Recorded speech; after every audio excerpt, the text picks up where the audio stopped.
Comic Timing is a proud member of the Comics Podcast Network. Welcome to episode 16 of Comic Timing, a comics podcast devoted to the average comic book fan from the average comic book fan. Join in as a rotating panel of guests and myself, Ian Levinstein, discuss whatever comes to mind, time after time, here on Comic Timing.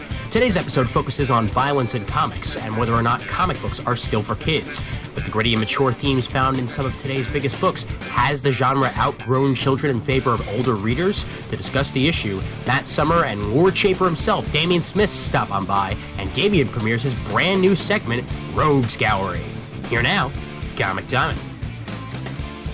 Hey there, folks. My name's Ian Levinstein, and welcome to episode 16 of Comic Timing. We escaped the 1-5 mark and are now on to the second half of the 10s. Episode 16 is ready to go here, and I am joined, as always, by my new partner, as it were, the man from the land of beer. He is Matt S.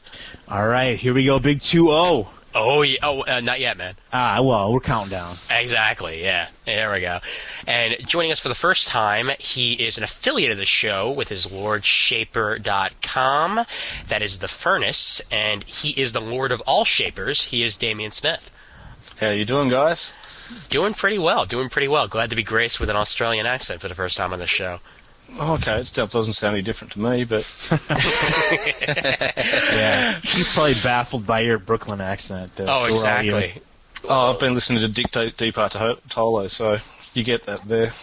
Oh, man. All right. Hey, to me, I have no accent, but to everybody, nobody has any accent. And then it's the people outside of that then say, oh, yes, I can tell you have your Brooklyn drawl going on. So, anyway, we're all gathered here today for the wedding of, okay, maybe not. We're talking about violence in comics this week. And, well, here is the main topic as was posted on the Comic Timing forums last night. The distinction between comic books for mature audiences and those for everyone has blurred a bit over the past few years.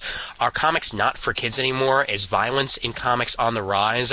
What are the Max and Vertigo lines? Do they give comics a bad rap for being violent and mature themed, or is it simply another genre in the wide world of comic books? Is there a line you don't want comic books to cross? Speak your mind, folks. Well, to start things off here, I guess the general question would probably be the best way to do that, and I'll start it off with Matt. Matt, do you feel comic books are too violent these days? You know what? This, like I said, I'm sure we're going to get into this a lot as we go along. You know, I'm traditionally the cranky old man on here, so of course I'm going to say yes. They are too violent, and I think the thing is, and this all ties into the fact that the market, who the comics are aimed at, is a lot different now than it used to be. So you have, everyone always hears the story, like the average comic readers in their 20s or in their 30s or what have you. And the young kids, the teens, they're not interested in American comics anymore. They're all off with their manga volumes. So, what the hell? I guess DC and Marvel figure that this is their audience and this is who they need to start writing for. I guess I could sort of see where you're coming from there, but, well, what? Do you think the teenagers just see more happiness inside of manga, and that's why they're going towards it? Well, that's probably enough maybe stuff for a whole other show, to tell you the truth, but I'm not really sure what it is. I think something happened, because I started, and I'll ask you how you got started, but, I started collecting comics when I was 14 years old. This is way back in 1985. Wow. Actually. Hey, you want to feel old? A year before I was born. I don't care. Okay, a year after. I was kidding. I was born in 84, so.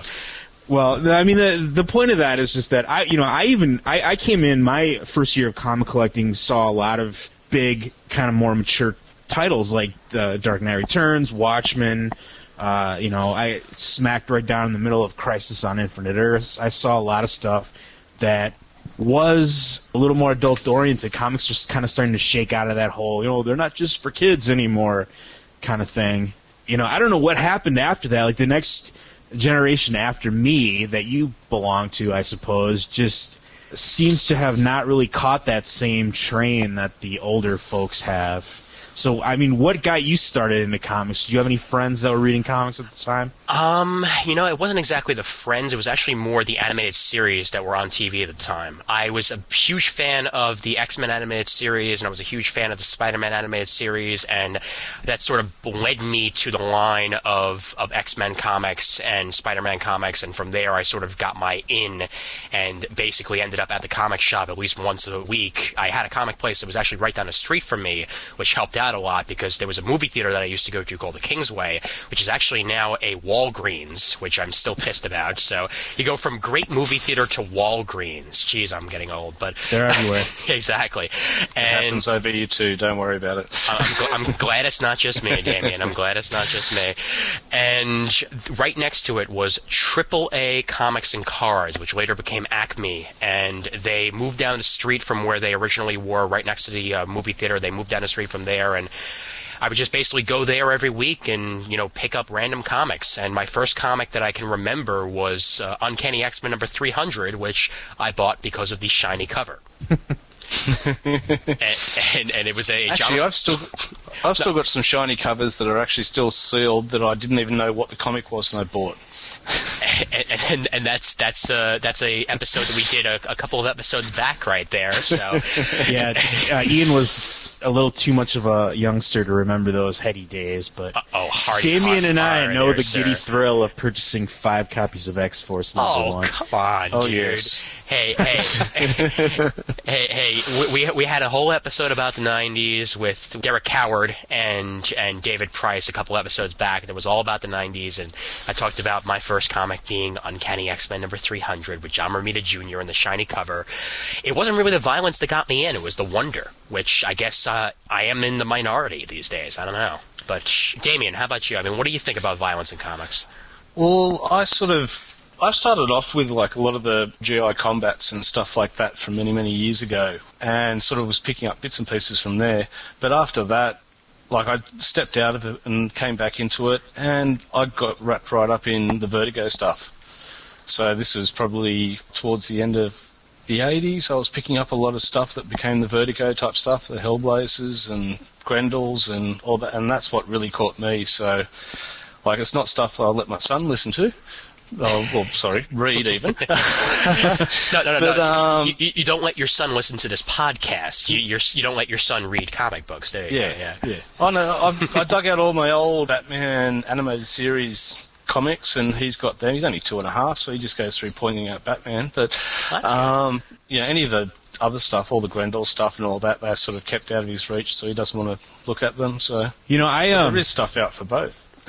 I don't want to I don't want to kind of come across as being like, comics, all comics should be for all ages. I mean, I in the same way, during the 90s, I really ventured more into the whole alternative comics, independent comics, and I was in my early 20s, and that was obviously more interesting to me. At the time, I kind of felt like I was getting a little too, I don't know, too old for a lot of superhero comics that were coming out at the time. I felt like I'd seen it all before, and the comics these days, are changing, those mainstream superhero books, trying to keep those 20-something, 30-something readers' interest, where the same old books from days past perhaps won't. That's the thing with the comic book fans that are trying to keep their interest going. Obviously, they're going to go for the more mature comic books, but should there be as many for all ages comic books as there are mature comic books? Because it seems like there's a lot more mature than anything these days.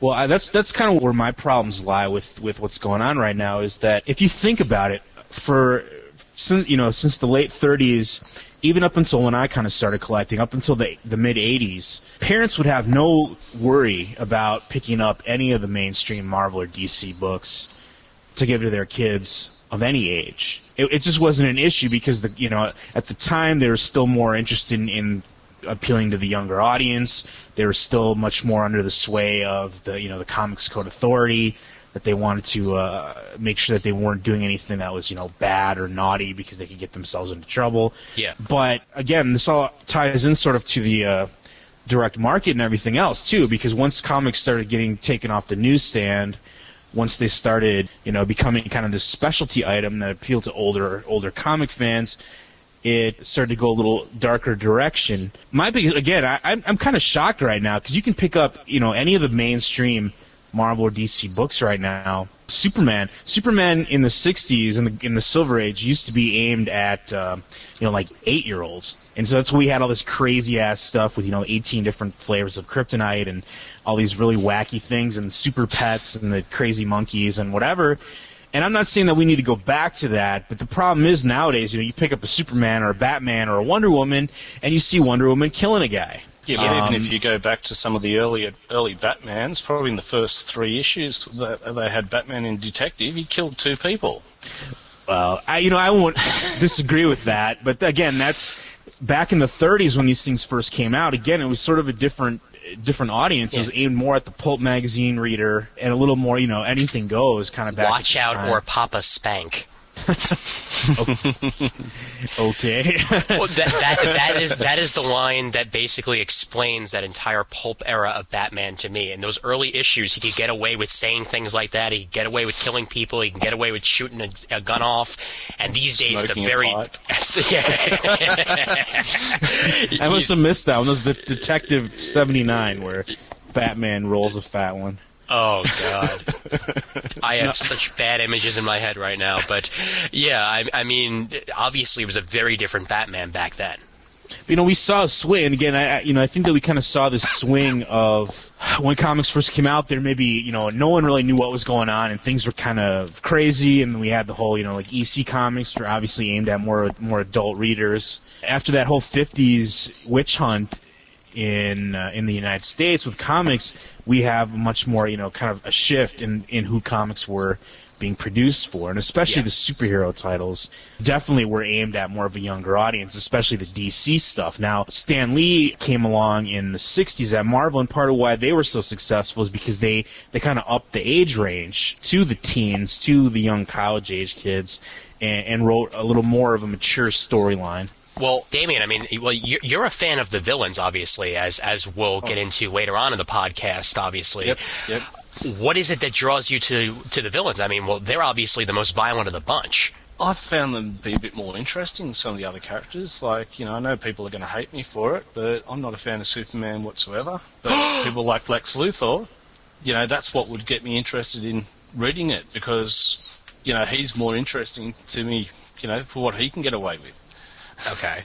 And tying into what Matt said, I mean, do you feel they get more mature storylines than the actual main characters of the book? I mean, is that something that they can get away with because they're villains? Yeah, I think they can, because they can push the limits just that bit more. Yeah. I mean, obviously, like you said, the good guy has to be the good guy. Well, they used to have to be the good guy, and the bad guy is always free to be evil, nasty, kill people, do whatever they can. I think that's kind of interesting that both Marvel and DC through the years, they've always had kind of like villain starring books, like the Joker's starring in his own book, or the Marvel supervillain team up kind of books where the villains are obviously the main character. So that's kind of interesting. I don't know. Obviously, there's an appeal there. Well, I mean, this is something that's actually mentioned a lot on the Raging Bullets podcast, and it's that, it takes a good villain for there to be a good hero. And obviously, if the villain's good enough, he's going to warrant his own title. But at the same time, you're certainly going to be getting much more of a mature audience title there. I mean, Deathstroke had his own title for a while. Even Deadshot had his own title for a while. And both of those actually sold pretty well back in the day. And then you've got the guys like... Don't forget Venom there, too. Oh, well, Venom... well, see, that's the thing. Is Venom a hero, or is he something else these days? I don't even know, because when he had his... Deathstroke himself. That's true, yeah.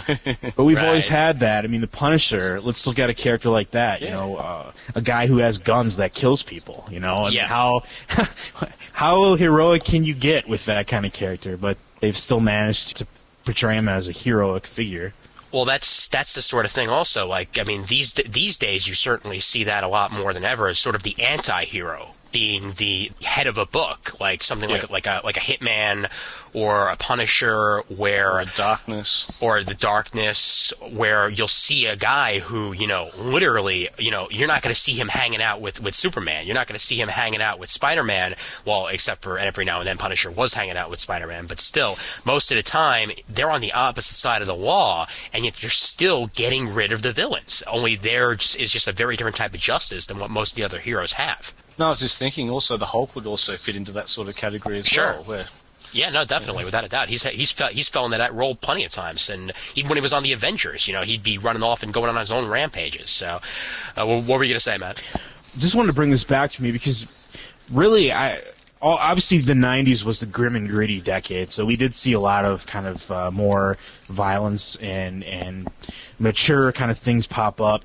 And like I said before, I like the idea of the different imprints. Like, I like the idea of the Vertigo imprint because that, you look at that and it's something that just tells you, these are aimed at a more mature audience.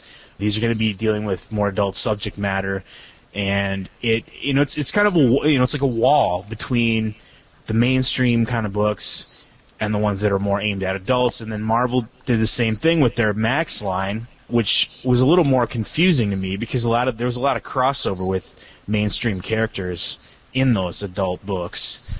So there's a little more gray area there with some of the stuff that happened at Marvel, but still, even so, there's a book that you know where you stand, kind of what's going on. Now, one of the things that I've been kind of grumpy about the last couple of years really started, and don't get me wrong, a great story. I really liked it as a standalone story, but you look at something like Identity Crisis in DC that basically had some really kind of nasty, dark, horrible things happening to and being done by the main heroes of the DC universe. Mm-hmm. And that kind of, to me, is sort of when you're like, like I said, it's a great story, and I'm 35 years old, and I enjoy dark and grim and gritty stuff. But again, I'm just wondering, are we losing a generation of readers here that can't enjoy these main superhero books anymore because they're being written for adults? Well, yeah, and even by mentioning Identity Crisis, you have to mention one of the major scenes in Infinite Crisis with Superboy ripping off the arm of a member of the Teen Titans. Oh, man, don't get me started on that book. Those 7 issues were just, you got Black Adam putting his fist through somebody's face, you got Panther's head getting blown off. It's nonstop carnage, and it's not just kind of Crisis on Infinite Earths. There was a lot of deaths, but it was more sort of like, oh no, he's crushed under rubble, and then they pull him up, and his nice and pristine dead body is sitting there. But we're getting just like graphic stuff, and especially you're gonna play that clip that you had, where you talked to Phil Jimenez, and that was the thing that really kind of kick-started it off for me, where I was like, oh man, I don't know what the hell they're doing anymore, but totally like graphic death and dismemberment of the Ted Kord Blue Beetle and the prelude to Infinite Crisis really kind of crossed the line to me because it was almost like gratuitous. Like, oh, here's his brain splatter. Okay. Oh, here's his body being thrown in the incinerator. It's like, how far can you go with this? That was a little bit crossing the line, and then Infinite Crisis itself was, a lot of kind of B and C-list characters getting brutally killed. Pretty much, and there's really no other way to describe it because, well, that's what Identity Crisis was, and that's what Infinite Crisis was too. In Identity Crisis, you have Captain Boomerang and Tim Drake's father, squaring off, and both of them end up on the floor in a pool of blood, and it's the sort of thing that you certainly would have never seen back in the days of the comic code being, as strong as it was back in the day. And the comic code barely even exists anymore. But before we get into that, actually, since you brought it up, this is where I'm going to drop in the clip that I actually did about a year or so ago for Brooklyn College Radio, my old college, and ignore the Brooklyn College Radio at the end because, well, that's what the original clip was from.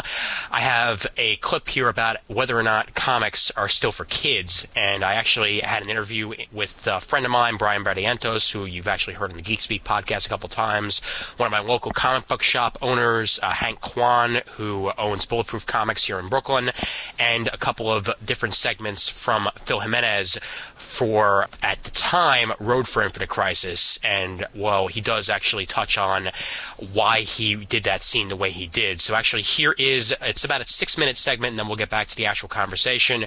Here is that segment on comic books not being for kids anymore. Hi. My name is Ian Levinstein, and, yeah, I'm a comic geek. No, seriously. No, wait, no, I'm not... Yeah, I'm a comic geek.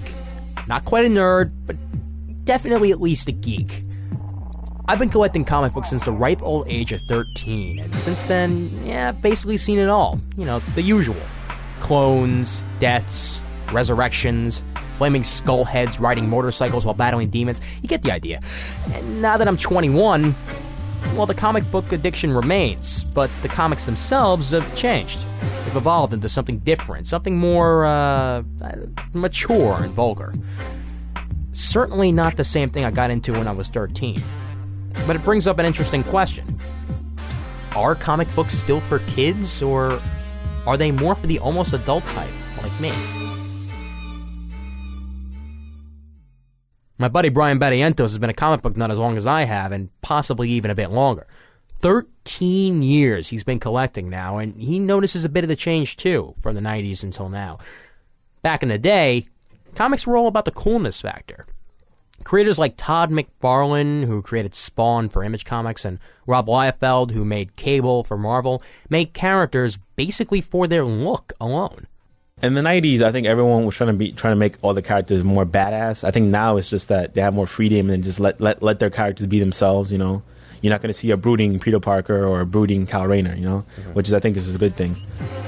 With the increase in emphasis on the characters, comic book readers saw definite changes in their weekly comics.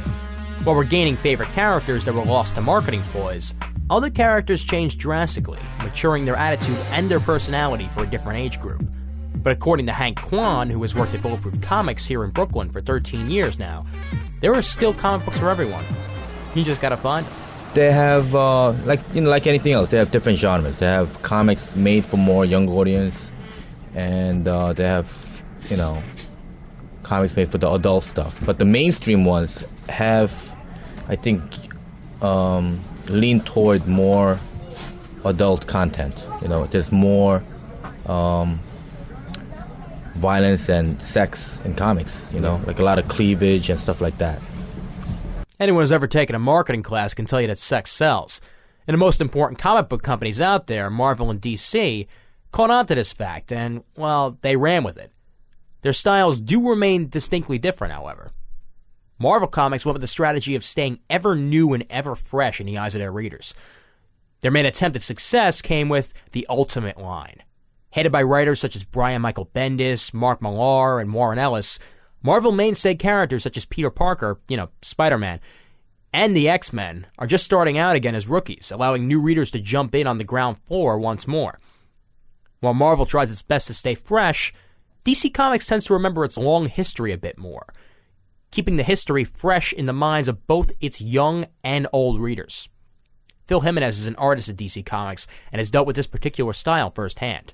I think they're comics for kids. I mean, I know DC, and I think Marvel, but DC specifically, creates whole lines of comics for the kids, most of them based on TV cartoons. But I would, as we've known for many, many years, the readership of comics tends to be sort of college-age guys. And with a readership of mostly college kids, violence is bound to happen, but it's far from an issue. Some books are just not made for kids, just as some television programs are way too adult for children. All parents have to do is keep an eye on their kids to ensure these comic books stay out of their hands. Violence often adds to the story being told, if indeed the script calls for it. For instance, I asked Phil about one of his most recent works, Road to Infinite Crisis, in which he was asked to draw a very graphic scene, the shooting death of mainstream superhero Blue Beetle. I drew that moment and had, it was colored to be incredibly impactful. So that's always the hope, is that it will have an impact, and that it will matter, and that it will mean something to the people that read it.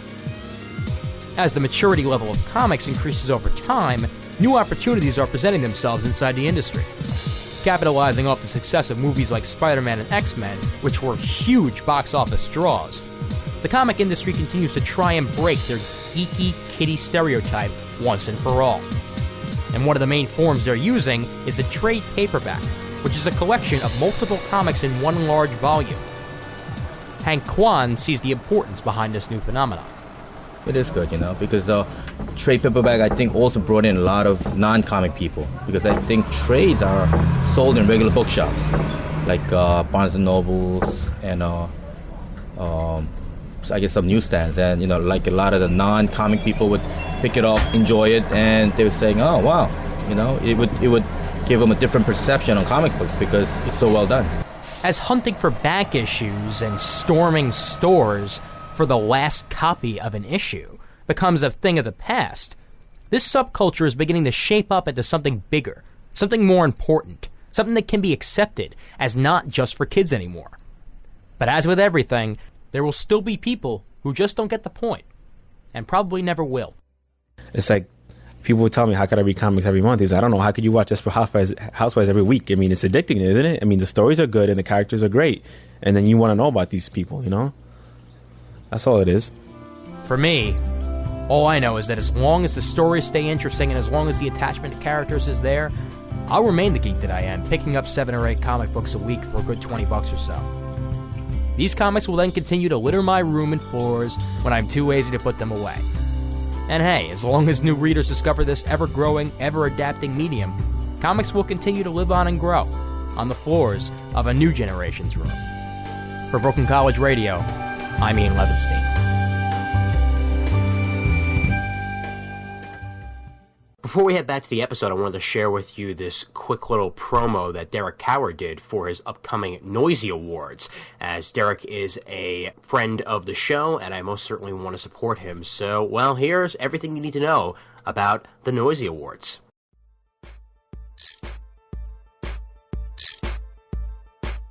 Hi, my name is Derek Howard, and I'm the host of the Comic Book Noise podcast, and I'd like to announce that nominations are now being accepted for the Noisy Awards. There are a lot of awards out there, but the Noisies are being brought to you by comic book podcasters for fans of comic book podcasts. By going to www.deliberanoise.com and clicking on the Noisy Awards link, you'll find this promo, other audio files explaining things in more detail, the list of all the categories, and of course, contact information. Now, this isn't about driving a bunch of traffic to my site so I can sell ad space. This is about getting the voice of comic book podcast fans heard. We don't have our own comic book category in any of the major podcast directories, and I'll bet most comic book fans don't even know what a podcast is. This award is for us, and I hope you'll support our efforts by taking a few minutes to nominate your favorite creators and titles. Thanks. All right, so there you go. There's Ian Levinstein way before the days of a podcast. It was about 3 months before I started even doing Geek Speak. So, and I hope it at least sounded semi-professional. That's what I was trying to do there. It sounded pretty slick there, Ian. Don't worry. Why, thank you, sir. Thank you very much. But let's actually go with the question that was asked in the actual piece itself. Are comic books for kids anymore? I mean, are they sort of leaving kids in the dust? I mean, is it leaving all those folks behind and just going for the adults now? You know what? I think that it's kind of a two-sided question, really, because, are comics getting more adult? Did that drive kids away? Or did comics get more adult because kids weren't interested anymore? I really think that for whatever reason, we've gotten people have all kinds of theories about why kids today don't read comics or don't read American comics, and I'm not sure what that what that answer is. But really, I mean, what Marvel and DC are doing, and I guess they're doing what they have to do. They're realizing that they can't really aim books at teenagers because teenagers aren't buying their comics anymore. For whatever reason, they're more interested in Japanese comics. And so, what the heck? You look around, you say, well, we're not really going to grow our industry this way, but we have this captive audience of 20-somethings, 30-somethings that are really loving our books.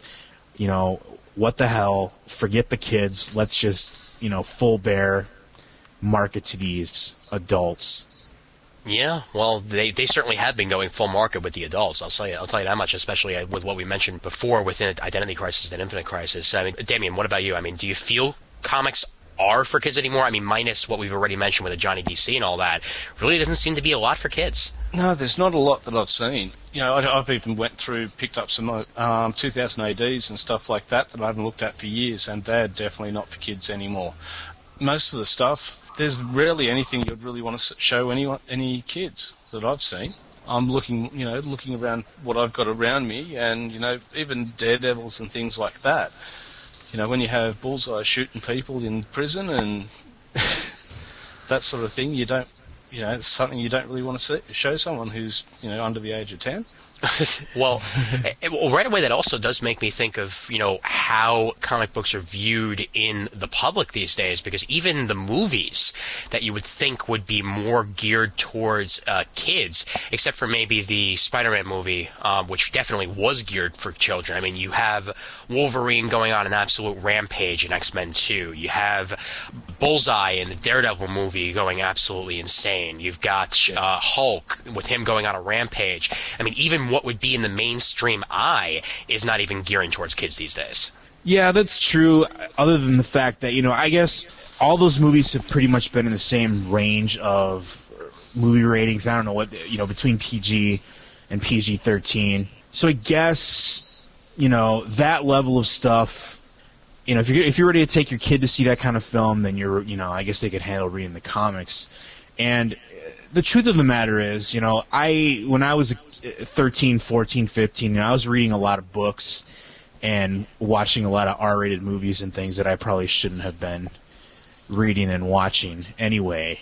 So, I mean, are we just maybe being the old men here, complaining, worrying too much about it? Or, are kids in their early teens, is this just par for the course, the way that things are these days? Well, thinking back myself, we used to actually go out and make sure that we could get all the movies that we weren't allowed to watch and read all the things we weren't allowed to watch. And, that's something that, I think that's been going on since way before we were born. Hey, well, back in the day, comic books were that thing that you weren't supposed to get, because a lot of people thought, that they were sort of quote-unquote corrupting the youth of America back in the day, with all those studies that came out that they were slowly rotting brains and, turning people against their parents. And, well, I mean, I seem to, still like my parents pretty much, so it apparently didn't work on me, but... It didn't work on me, and I've got the long hair, I listen to heavy metal music, I had double influence from that. Oh, man. I know, he should be a mass murderer by now. That's funny. I don't know what the answer to that question is, really, other than the fact that, I guess I feel sort of bad that these main heroes, the icons, the big guys, the Supermans, the Batmans, the Spider-Mans, the Avengers, whatever, there really isn't a safe kind of starting place with those characters anymore, other than those very few titles, like the Marvel Adventures titles, or the, quite frankly, if I was that age, I would have absolutely no interest in any of those Johnny DC books. Yeah. Well, you've still got, the JLU cartoon and all that. They would have brought in a lot of new readers as well. That was sort of a bit of a resurgence. They got good stories in there. Everyone that gets beat up doesn't even really get damaged. And then they've got the comics that sort of can lead people into it from there as well. Well, I guess you could say that, but also at the same time, when you look at JLU and you compare it to what happened in the early days with Batman the Animated Series and with Superman the Animated Series, JLU got away with a lot more, and I mean a lot more, than either of those two did. And they were certainly geared towards an older age than what Batman the Animated Series and Superman the Animated Series were, at least in my eyes. Well, I have no problem having my young boy sit there watching it with me. You know, he sits there, he watches Teen Titans, he watches JLU, watches just normal Justice League, and he loves it. You know, he's got all his favourite characters in it, he's got all the toys that go with it. There's nothing really extremely violent, or what I would class as extremely violent in there. Well, what about that scene with Captain Marvel and Superman basically destroying an entire town just to basically kick each other's butts? You know, I mean, there wasn't really any warrant to it whatsoever. It was just basically just typical beating each other up. Yeah, but if you have a look at, they both walked away from it at the end. There was no blood. There was no, you know, no one was crushed underneath a building falling that you saw. Yeah, no elementary school was vaporized, and no one called for registration. And nobody was randomly delayed 3 months. Yeah, exactly. But, you know, that's the thing. That's kind of like how one of the differences and one of the changes in storytelling, basically, that comes out of this is you look at something like Civil War, which is, it's pretty much like what would happen in the real world if superheroes really existed. Now, Marvel had really never done that before, because that's part of the thing that we've always kind of gone along with, right? Yeah. Yeah, the Hulk trashes the city, but no one's hurt. You know, everyone got out, or whatever. You know, nothing happens even though he tore down a building. Or, you know, the Avengers, or Thor throws his hammer through a bridge, but, you know, nobody's car's on the bridge or anything bad happens.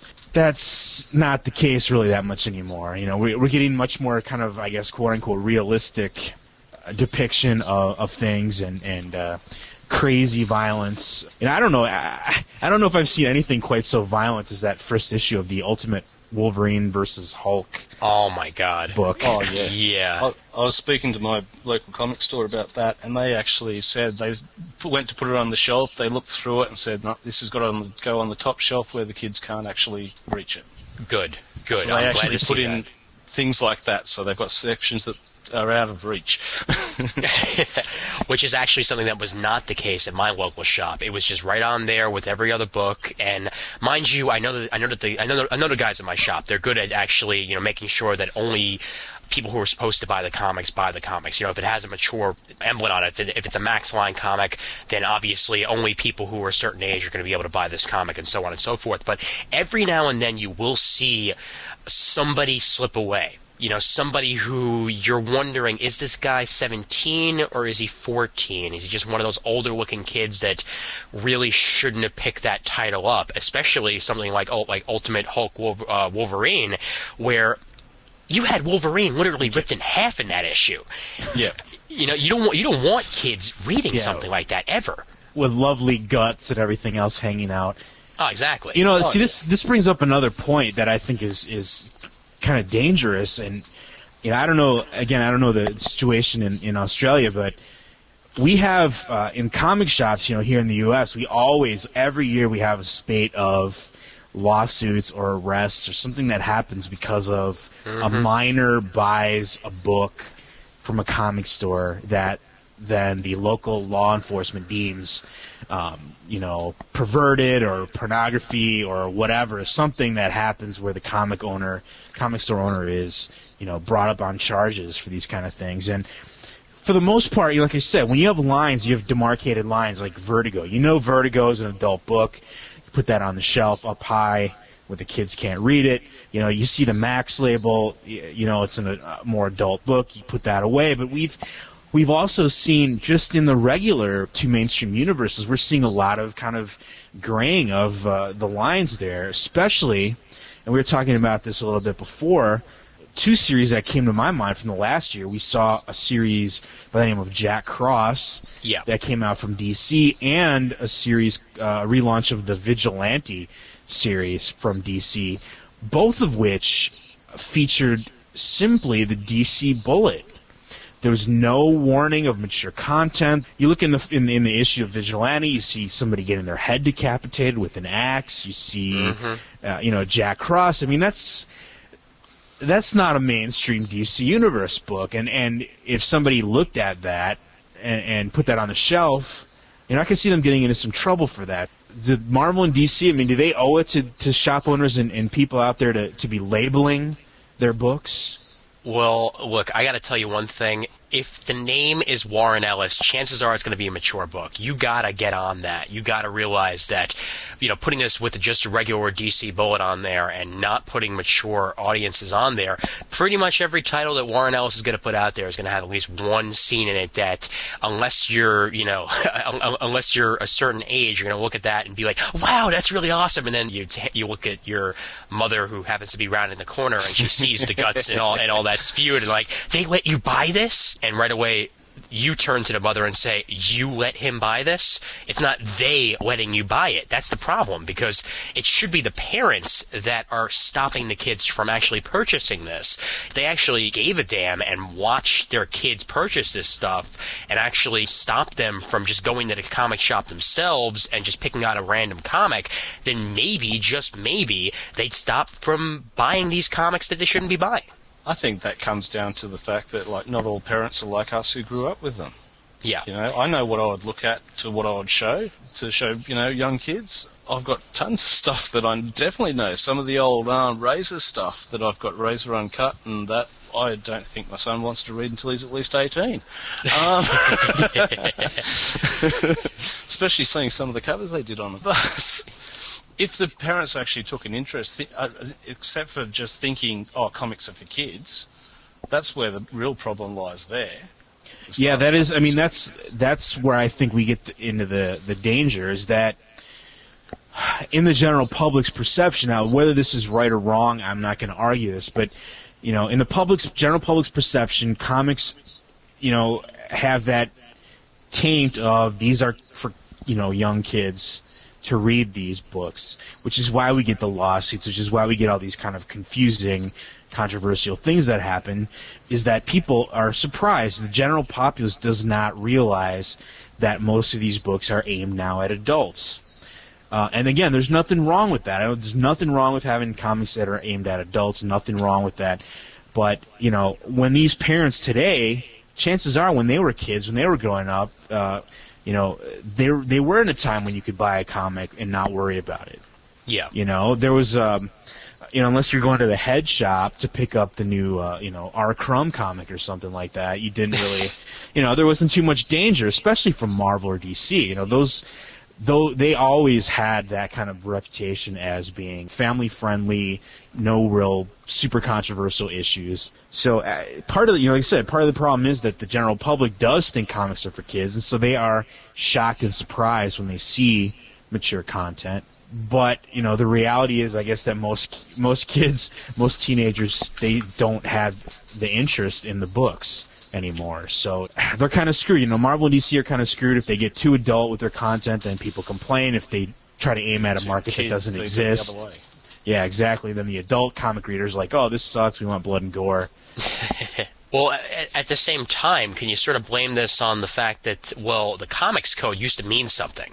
These days, it really doesn't. And especially, the fact that Marvel doesn't use it at all now.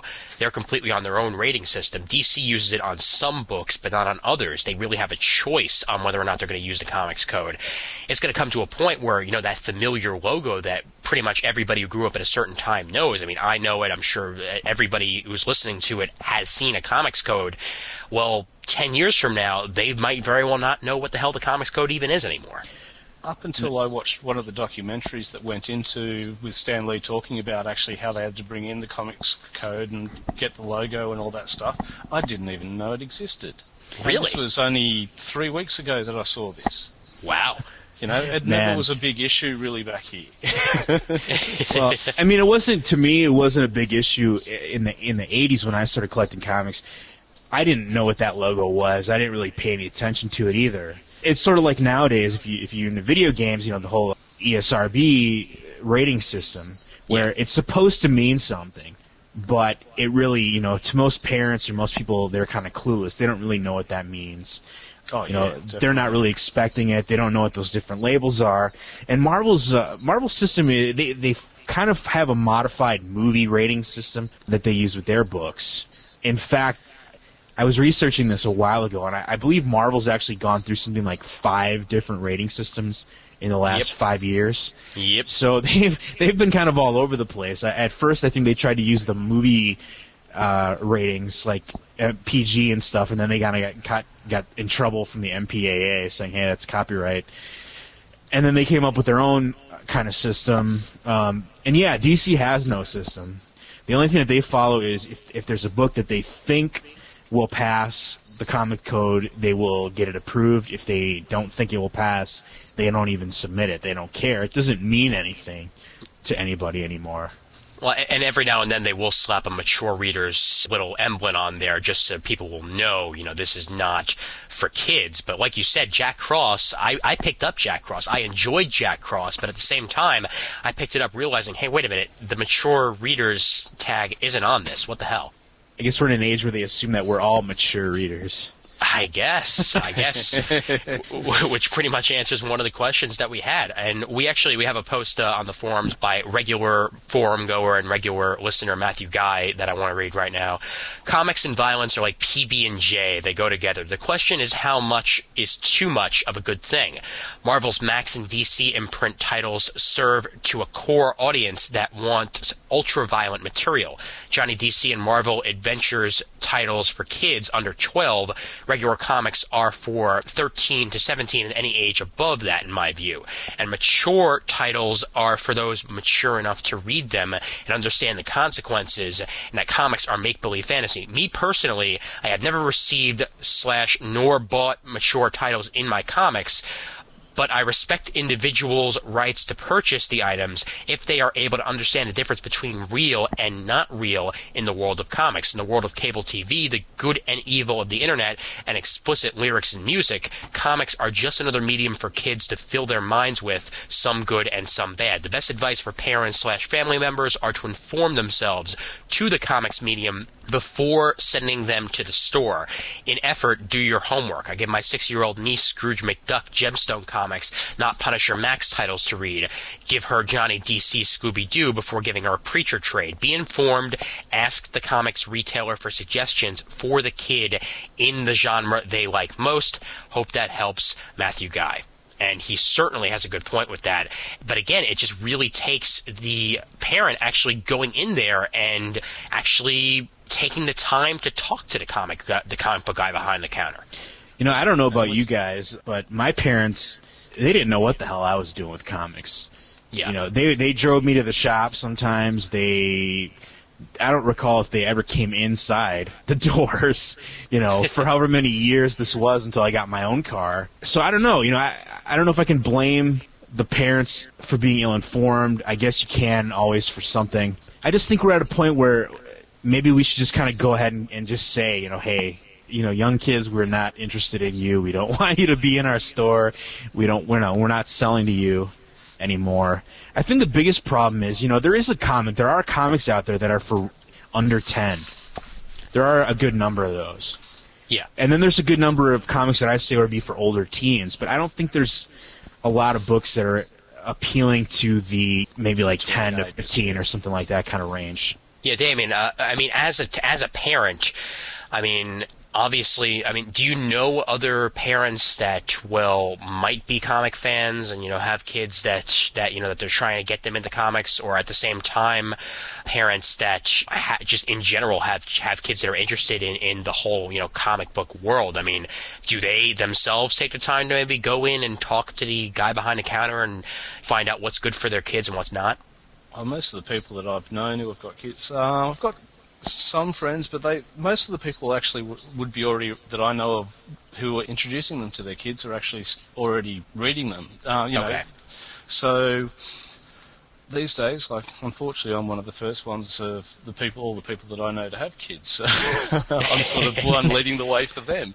But I've just seen, even just nephews and nieces and stuff, they would just go into the newsagent and pick up whatever was on the shelf. The shops themselves, they're few and far between over here, unfortunately. And most of the guys that I've known who have been in the stores actually would point out to people, no, this isn't for you, this is for you, this is what I think you would like, I've put this aside for you, you might like it. And if people brought the kids in, they would show them the ones that were more aimed for kids. all I know is that this past week my comic book shop guy basically came over to me and handed me The Boys, which is Garth Ennis's new book that he's doing with Derek Robinson, and pretty much just handed it to me and said, "Get ahead. Come on, get ahead." And I'm like, all right, fine. And I just I left the store with it. And tell me you did not like that book, Ian. Dude, I loved it. I'm sorry. Oh my God. I had to, man. And you know what? Quite frankly, because I'm a Transmet fan, I'm a Derek Robinson fan through and through, and that might be one of the reasons why I really enjoyed it. And also, oddly enough, one of the characters in that book looked oddly like Brian Deemer of Comic Geek Speak. Well, to me, he even more oddly looked like Simon Pegg, which really kind of annoyed me that I could tell that they were drawing him from like a headshot or something. Yeah. But that's kind of beside the point. And see, something like The Boys, to me, I read that series and the first issue, and I didn't really care for it. But, you know, that's the thing, you know, I guess Ennis is kind of like almost parodying himself with how kind of ridiculous that book is. Yeah. You know, I was a big fan of the Preacher series, so I have nothing against, you're not the only one. I have nothing against him, you know, him writing an adult crazy ass anal sex comedy kind of guy with a butt head sort of thing. But yeah, that book was a little just, it wasn't like it was too adult, it was just a little too much Ennis for me to take seriously. I remember friends of mine when it was coming out, and one of my friends' mother was actually waiting for us to get home so she could read it. She used to pick them out of our bundles before we got to them. So now see, that's the type of mom that I wish I had right there. Oh man. You know what? That just reminded me. I'm having like a traumatic flashback to my childhood, because talking about comic book moms, and maybe we can go over and talk about how our moms dealt with stuff, but two of my good friends from when I was growing up that collected comics had some serious comic problems with their mothers.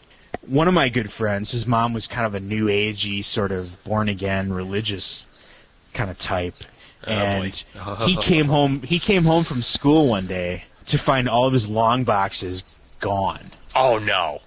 Yeah, and his mom basically sat him down and said, you know, I looked through some of your comics and they were disturbing, and there's a lot of like satanic images and nasty things, and so I've taken them away. Oh, I'm glad my parents got over that from the music I used to listen to. Oh man, yeah.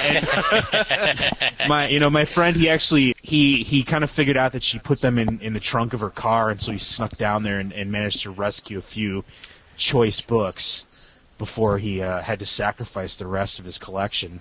Oh my God! But you know, that was again this kind of that perception, you know, the parent taken aback by, you know, these perceived violence or whatever devilish things that they found in these comics. And one of my other good friends, we must have been like 15 or 16 or something at the time. Again, his mom kind of came to him one day with a tear in her eye. She found copies of this, I don't know if you remember this book, but it was like Marvel in the 80s. They came out with kind of a Vertigo-esque 4-issue miniseries on the Gargoyle. Okay. Yeah, I actually read one issue of that back in the day. Okay. So I don't know, Damien, if you remember that book or not. No, but I don't remember. The only Gargoyles I remember was the Disney cartoon comic from DC. No, I've still got somewhere. Hey, there's a new one. There's a new Gargoyles comic out, and the first issue's out, second issue's coming out in another month or so. Oh, I'm going to be making a phone call. Well, the Marvel's Gargoyle character was, you know, a member of the Defenders, but he's basically a ripoff of the Demon. Yeah. And it was kind of, like I said, it was kind of a Vertigo-ish style, like really kind of heavily, you know, inked and really dark art, and dealing with kind of some... you know, I don't even remember what the themes were, but you know, his mom found this book and she was crying, saying that, you know, she couldn't believe that her son was reading such demonic filth, and God. She really wanted him to, you know, get rid of all his comics, and so he actually, through guilt, voluntarily gave up, you know, buying comics anymore after that point. So she'd rather him masturbate than read comics. Well, see, he didn't do that. Okay, all right. Because He was a good boy. You know, He didn't some become the ex-murderer because he wasn't reading them? No, see, he became an upstanding, fine young man. But you know, I don't know about you guys. What a shame! What a shame! I never had a problem with my parents, and I think it's mostly because they just really never had that much interest in it. Never really knew what I was reading, and I wasn't really reading anything crazy or wild at the time. But they really didn't know what I was doing or what I was up to. Okay. Yeah, see, with my parents, I could talk about these things with my dad because my dad is just, well, awesome. And, you know, he'll basically, like, he's as big a... Well, I wouldn't exactly say he's a nerd, but he's, like, into pretty much anything I put in front of him, and he'll give that a shot. Like, you know, he's read a couple of my comics here or there, and I, like, I hand to him, and I'm like, you'll really like this. He's like, okay. You know, flips through it a little bit, and then starts watching a Yankee game again. That's the way he kind of is. And my mom pretty much was just like, you know, I'd go to her, and I'd say, you know, can I get a little money for some comics? And she'd just be like, all right, fine, because she knew it was just right down the block. You know, I'd be back in 10 minutes, and that was the way it went. And she, at first, would sort of just, like, roll her eyes at it, and then she realized I was a geek at a young age, let's put it that way. I was the type of guy who was sort of like the outcast of junior high, and, What? you know, like... Are you kidding? Really? Are you shocked by that? Yeah, and I think we're you all know, wearing that shirt, aren't we? yes. And you know, we were the junior high kids who were basically just looking at the other kids and said, it's all right, someday they'll be pumping my gas. But at that point, you know, I basically, she was just happy that I was doing something, let's put it that way, because I didn't have many friends in junior high, and that's around when I first picked up comics, and, you know, just, it gave me something to do, and she was just happy about that. Now, she did see the occasional comic where she was like, what are you reading? And I'd tell her a little bit about it, and she'd just be like, oh, okay, whatever. You know? Eyes glazed over.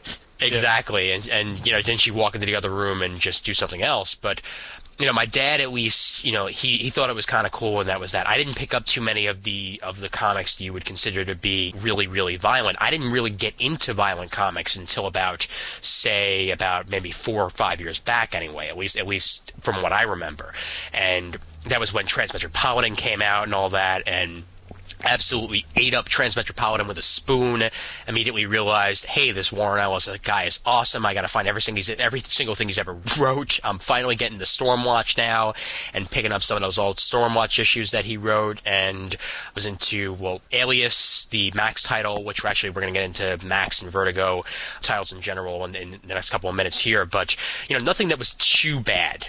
But my parents didn't know what I was doing. Let's put it that way. If they saw a cover that was really, really out there, chances are I'd end up reading that about 4 years down the road. And, you know, again, like I mentioned with an episode about 3 episodes back when Peter was on the show, and we talked about sort of having an in with kids. Comic books were my in with kids when I worked at a sleepaway camp, and I would make sure that they would only read the books that I felt that they were ready for. These were 13-year-olds, and I had an occasional Alias title in there that I would put over to the side and say, this is a Max title, you can't read it, it's like an R-rated movie, go into the other corner and read whatever else you want to read, but this is stuff you can't read, this is stuff you can read. And eventually, you know, after whining and moaning that they couldn't read it, they would give up, and then they'd go read what I gave them.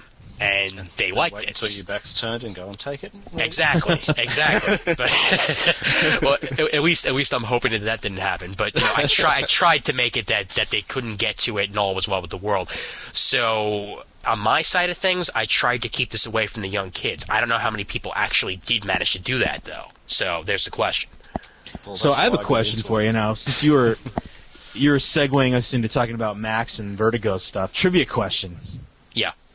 First word Here we go. in the first Max Alias issue. Ahem. Fuck. There you go. So Marvel was setting the tone right from the beginning. Yes. And also, you could sort of tell that Brian Michael Bendis was thinking to himself, you mean I finally get to say it? I finally get to have them say it? And, you know, I knew right away. Exactly. I know. Exactly.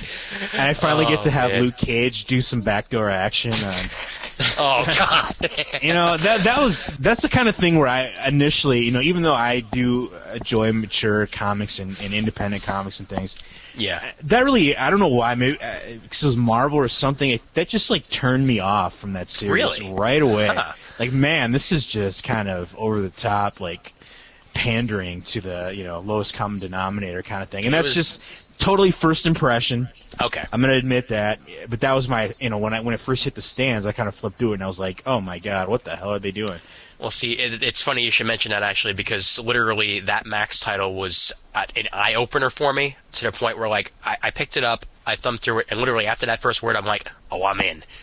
I'm in, baby. Because I hadn't read many mature comics, and I realized, as I was getting older, I needed comics that were, something that was a bit more adult, something that I felt like I could really latch onto.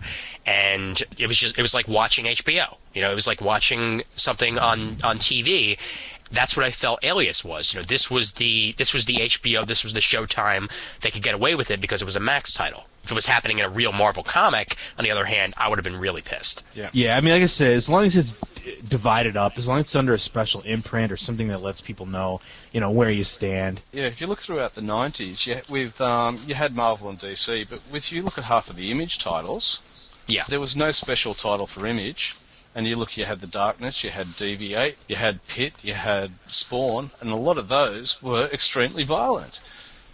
Especially The Darkness, especially Deviate. Deviate where they're exploding people's heads. Sounds like a good time to me. I'm hoping they bring it back when Gen 13 coming back, they can have Deviate. That's definitely true that was the case. But you know what? That's, again, I guess maybe for me, maybe it's just nostalgia or something, or like expecting Marvel and DC to somehow be the old men, the classy guys of the comic book industry for some reason. Because it didn't really seem as bad or as egregious to me that these upstart guys during the grim and gritty 90s were willing to go for that kind of stuff. Well, at least it didn't say Stan Lee presents Alias, because if that was the case, then I would have been, oh my god. Listen up, true believers. Luke is taking her from behind. Oh my god. I'm sorry, Stan. If you're listening, I'm sorry. I even said that, actually. Oh, god. Yeah, well, hey, it's staying in, dude. It's staying in. As long as the panel before it didn't say, okay, get ready, bend over and take it like a man. Now, let me ask you this, because do you think, are comics really written at a more mature level these days, or are we just getting kind of the same old Arrested Development sort of things with frosting of fucks and sex and blowed up heads? Well, I feel that a lot of writers are getting more and more away with having their characters, say curses without saying curses. I mean, having it be, star asterisk star exclamation point. A lot of guys are getting away with that now, and back in the day, they really wouldn't have. Saying a different word or something. If you look back at Poison Elves, you had Luce in that. He would say crow. And that was his curse word. But I mean, not even talking about that kind of stuff. I mean, our comic stories, are we getting mature, what I want to call adult mature stories, like themes, concepts, or are we still just kind of getting, fantasy, fanboy power fantasies, but just with people saying fuck? You know what? It depends on the book. It really does. It totally depends on the book, because when you look at something like Transmetropolitan, that is a mature comic book with mature themes, with mature satire on politics and the world itself. That is what I look at right there. Even back in the 80s, I mean, with Watchmen, even though it didn't have any curses in it, that was a mature comic book. And in my mind, stuff like Watchmen and, Dark Knight and all that were the footprint. V for Vendetta were the footprint for what was going to happen in the future, and now they just happen to have fuck in it. Yeah, I guess what I see. Part of the problem with that always bothers me is, if we're just getting, if all this is just the surface level stuff. Yeah. If we're throwing in sex, we're throwing in swear words, we're throwing in decapitations, we're throwing in all this crazy shit, but we're still, like I said, telling the same old kind of boring, stupid stories. That's not, to me, what I would call a mature title. Yeah. You know, that's a title that appeals to 13-year-olds who giggle at swear words and who find that kind of thing exciting. Yeah. Like you mentioned, a lot of the best stuff, a lot of the stuff I consider to be more mature or more actually dealing with more adult themes, don't really need to go that level, don't really need to do that kind of stuff. Exactly. Yeah, and actually, one thing that I'll mention, Ex Machina. Ex Machina is a title, obviously it's a Wildstorm title, but the fact that it's a Wildstorm title proves that Vertigo doesn't get to have all the fun. You know, that there can be some titles that fall under different banners of DC, except for the DC Bullet. That's where I'll draw the line. I think Jack Cross should have been a Wildstorm or a Vertigo title, but, you know, we mentioned that already. But Ex Machina only has a couple of curses in it. Every now and then they'll drop an F-bomb, or you know, they'll say shit or something like that. But it is so well done and so real. I mean, living in New York, I know this New York. Even though there's you know, there's a superhero running in it, this is my New York. And I am so happy with that book week in and week out, and it would not be able to do what it does without being a mature comic book in the mature brand of Wildstorm. What do you guys think? I mean, what other titles can you think of off the top of your head that really you feel are mature as opposed to just, you know, throwing in a fuck for fuck's sake? Well, if you look at something like Sandman Mystery Theater, they rarely swore in that, and that was a distinct mature title, just the way it was written. Yeah, that's one of my all-time favorite series. Vertigo, again, it's a Vertigo imprint. But yeah, it was, like you said, it was stories. It was written for more of a mature adult audience with mature adult characters that didn't really have what I would say an excessive amount of blood or violence or sex. I mean, yeah, there was violence and things. It wasn't as overt or vulgar as a lot of the books that we're seeing now, though.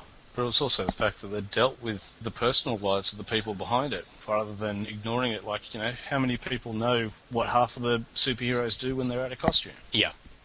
Well, hey, top 10. Top 10's a great thing to mention there also. Okay, most of Alan Moore's books we can probably mention, but, you know, I mean, top 10 does a great job of being mature without, you know, being over the top, as it were. Even though it's being complete satire of comic books in general, there's got plenty of maturity in there, too. And also, hey, even though it's about fairy tales, Fables can be a very, very mature book at times. You know, there's plenty of great stuff out there. Yeah, I'm just trying to think what else there is. You've got, well, Grendel wasn't overtly violent. Well, it was violent, but it was sort of Matt Wagner. A lot of his stuff is just, you know, more of the mature stuff. That's one thing that's always attracted me to him. If you look at the Old Mage stuff and everything, you know, a lot of that I wouldn't show. That's a mature title. I wouldn't show kids or anything like that. How old do you feel you should be to read Grendel? I reckon you'll be used to that sort of stuff by the age of, say, 15 or so. Yeah, you would have, you know, if you look at what's happening, you know, just in current events, news or whatever, you would actually be not shocked about it by about 15, if that makes sense. Man, you should have, it's when you need to go back to David Price for. Well, we'll probably actually have like a Grendel-centric episode eventually with David, but yeah. Yeah, that's where I guess what I'd like to see more of is more thoughtful kind of books that I would consider to be mature books, not because there's swearing, not because there's violence, not because there's all that kind of stuff, but just more that deals with actual things that adults deal with, that appeal to adult readers. And as much as I like it, something like Preacher, that book is really probably going to appeal to sort of, you know, the Beavis and Butthead in all of us. A lot of this stuff is it's kind of immature humor and butt jokes and, you know, dick jokes and and you know, anything where you got a guy whose head ends up looking like a penis at the end of it. You know, that's appealing to our inner 13-year-olds. Yeah. Really. And he does, you know, it's a thrill ride and it's fun and it did delve into sort of some questions of religion and some other deeper topics. But, you know, ultimately I'd say that's definitely aimed at the more, like I said, the teenager in all of us. Other things, though, other titles that I have to kind of go outside of the mainstream for that are more mature, you know, things like something like Love and Rockets, for example. Yeah. You know, Sandman Mystery Theater, again, I love that. A lot of the Vertigo stuff deals with that. Even something like, not necessarily adult, but even something like Astro City, I think, is a little more of a mature take kind of on superheroes and looks at that. I have to agree with that. I've been rereading those of late, and yeah, definitely I can see why I liked it then. Also, things. What would you think of things like Dawn, stuff like that? I don't know if you ever read them, but those I would have classed as a mature title, not just for the artwork. The actual content, when you actually get the message behind it, is sort of like people understood the Invisibles, people didn't understand the Invisibles with Grant Morrison. There's a lot of behind-the-scenes type stuff that I picked up from Dawn, which I wouldn't have noticed anywhere else. Man, it's funny that you talk about the Invisibles, because I bought every single issue of that series, and I really have no idea what the hell it was about. It was a fun ride. It was a crazy ride, and I really enjoyed it. And Grant Morrison is kind of batshit crazy, but I was just going to say, of course you didn't know what it was about. It was a Grant Morrison title, man. That's the best thing about Grant Morrison. Yeah. I enjoyed it. I enjoyed it. It was some parts that I could sort of link into and go, my God, he's touching on that. Hey, I have one word for you, Sea Guy. I have, to this day, I reread it about 3 times. I have no idea what the hell Grant Morrison was even writing with that title, and yet somehow I still liked it. That guy's like a genius, and at the same time, he might be the craziest man on earth, right up there with Alan Moore. So I think what helped me a bit is I knew a few people that were actually into the same sort of magic as him, and they sort of said, "Oh, this is what it's about here. Read this, you might understand it." There you go. So yeah. Well, let's talk on Vertigo in general for a minute here, and also we can actually group Wildstorm into this as well, as Wildstorm's been going more and more towards the mature as the years have gone on. Now, Vertigo also has gone through a major transformation from its original inception to now. I mean, you've got majorly different Vertigo titles out there now than you once did. Yeah. Do you feel it's a different sort of maturity now with Vertigo than when it first started out? I found coming back to Vertigo, I had a break of about 6 years, and coming back to it, a lot of the stuff I just looked at and thought, no. Okay. The stuff that I used to love, like if you look back at Sandman Mystery Theater, Sandman, of course, Swamp Thing when it became the Vertigo title, Hellblazer, which is still as good as it ever was, and you go through a lot of the mini-series like House of Secrets, all of those, the closest thing I found would be Fables. Okay. And Fables is like a blend of sort of branching off from House of Secrets, which came out, I don't know if you remember it, but it came out after Sandman finished, and it was actually about Cain and Abel and all the things that went on in their 2 houses. Huh. Interesting. I might have to track that down now. I got on board with Vertigo pretty fast. I missed the Alan Moore Swamp Thing run, and I missed Sandman the first time through, but DC actually reprinted all their Vertigo series in standalone monthly issues.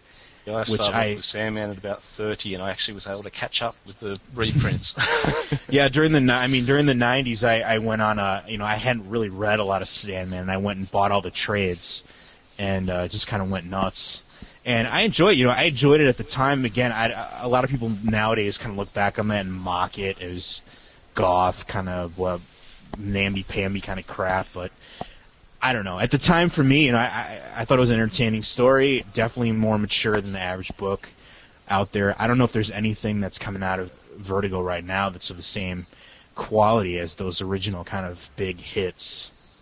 Okay. Now, do you feel that that's a sign of the times, or do you just feel that it's just, well, quite frankly, just has never hit that peak?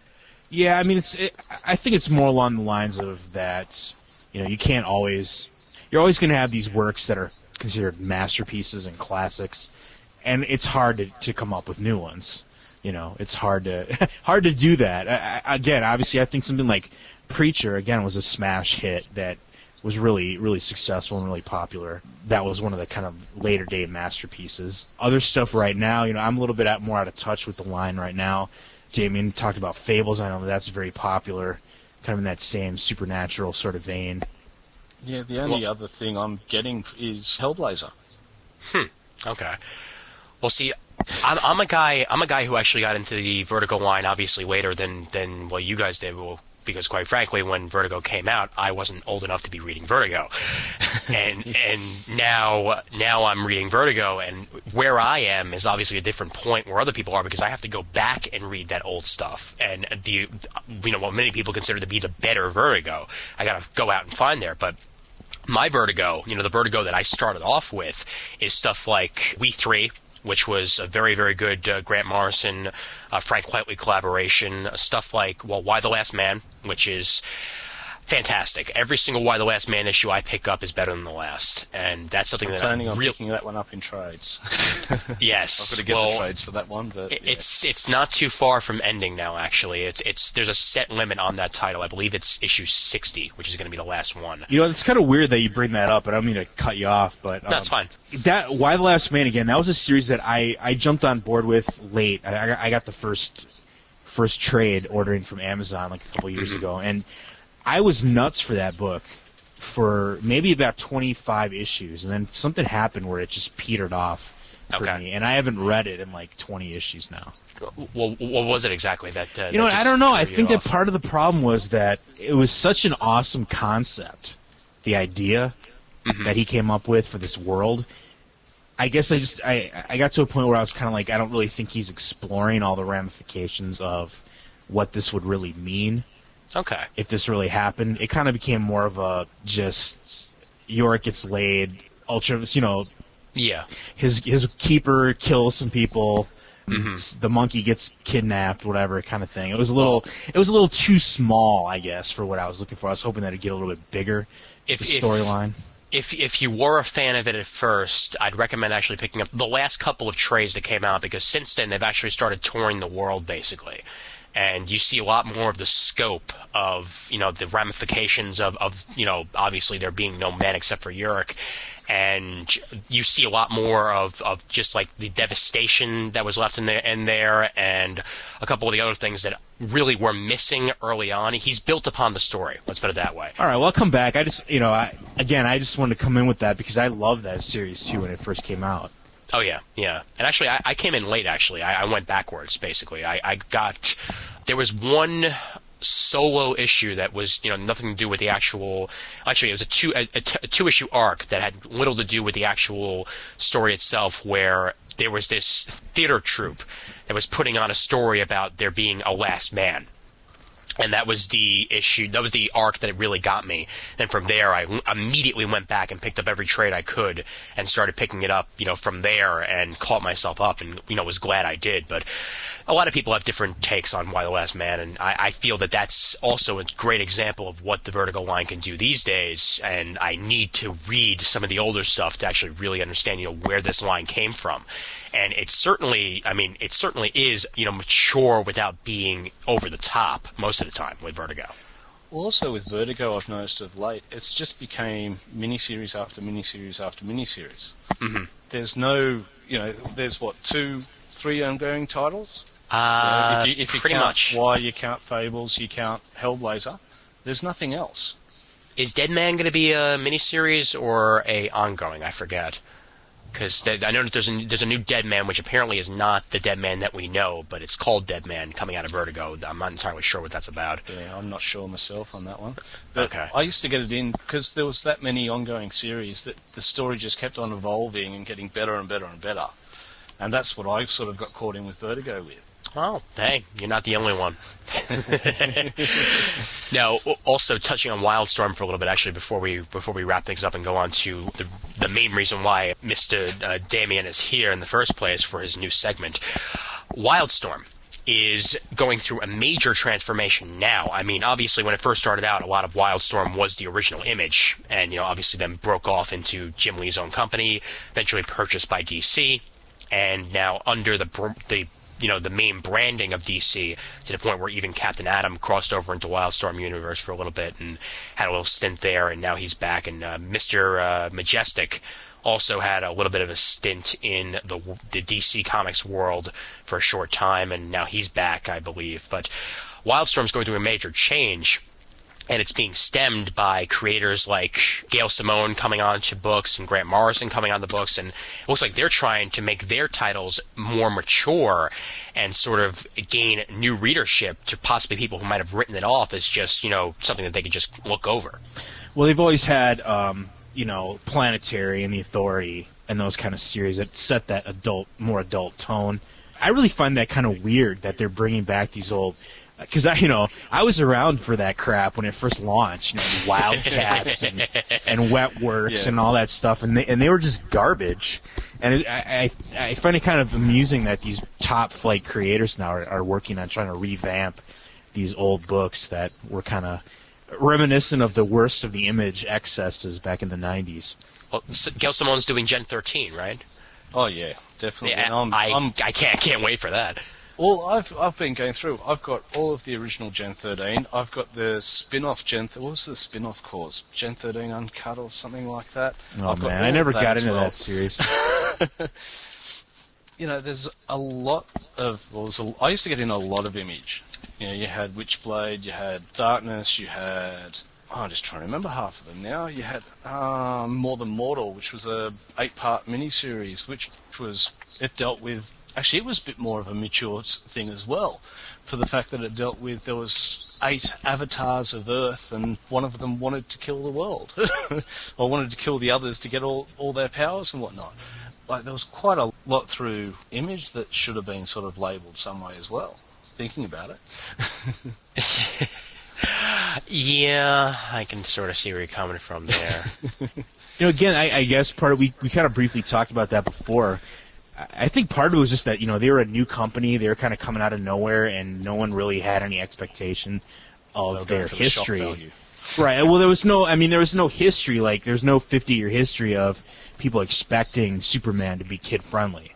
No one knew a single thing about any of these characters, and so there wasn't that expectation, from past generations. Well, just in general also, like Image Comics, Wildstorm Comics, they were sort of similar in the fact that, well, they really just didn't give a damn about ratings. They didn't give a damn about that. They just wanted to do comics, and in the process, there might have been some people picking up their books that really shouldn't have been picking up their books. But hey, that was another reader for them to have. Did you read them as from a company, or did you just read them as the book itself?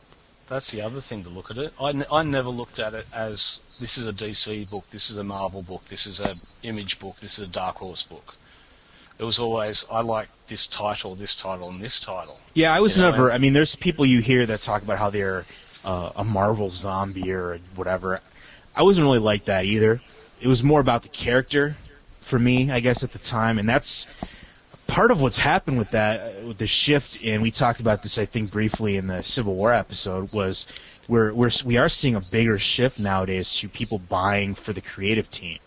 Yeah. Which definitely changes the expectations. So you have, like again, if you put somebody like Garth Ennis on a book, you know what he's going to give you.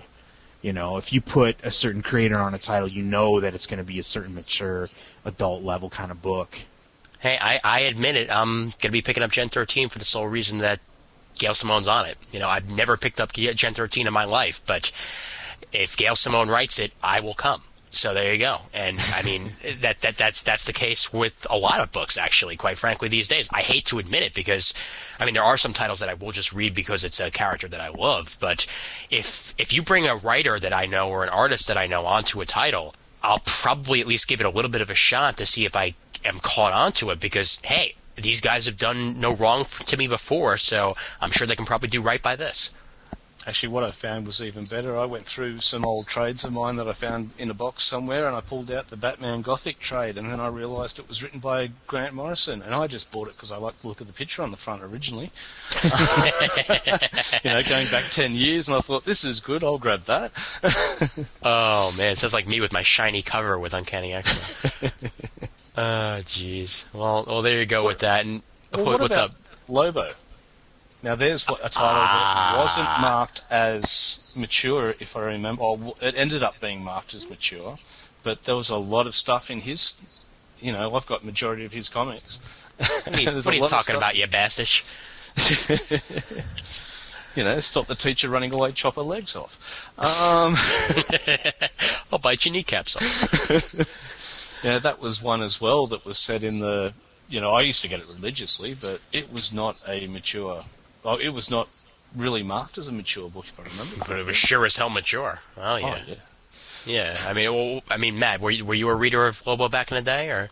I really wasn't, and part of it was just because, to me, even when I was, I was probably in my 20s when Lobo started getting really popular, I was just kind of like, this doesn't really appeal to me all that much. It was obviously an over-the-top, kind of crazy sort of satire story, but again, I really wasn't that into it. And I'm looking at these right now, I'm looking at the covers for the first miniseries.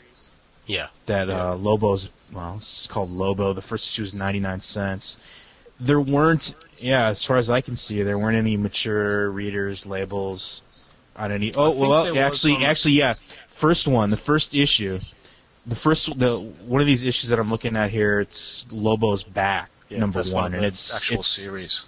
It says strongly suggested for mature readers, in very big letters in a green bubble. But how many miniseries was there before that as well? You've got the paramilitary Christmas special where he kills Santa Claus.